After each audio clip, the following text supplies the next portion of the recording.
Қыстыгүні салқын тигенде, грипп болғанда өте керемет пайдалы витаминге бай варенье жасаймыз. Алдымен бір жәшік малинаны алып, ең үлкендерін қолымызбен теріп аламыз және де міндетті түрде қыздар жуамыз.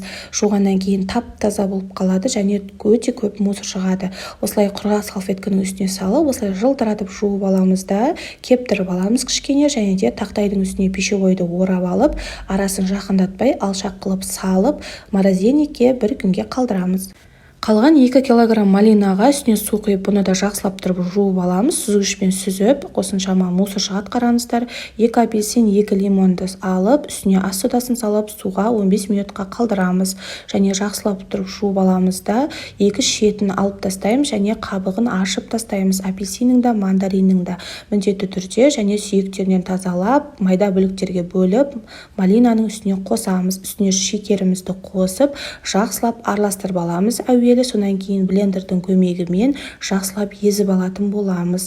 Барлығын езіп алғаннан кейін өзіңіз қалағандай кез келген ыдысқа морозильникке қатырсаңыз болады. Мен осындай арнайы пакеттерге құйып қатырамын. Өте көп орын алмайды және өте ыңғайлы. Және жаңағы қатырған малинамызды бөлек бір ыдысқа салып аламыз. Осылай бұны пирогқа, морсқа қоссаңыздар, соктарға қоссаңыздар, қыс мезгілінде өте керемет болады. Менің парақшама тіркеліп және достарыңызға жіберуді, лайк басуды ұмытпаңыз.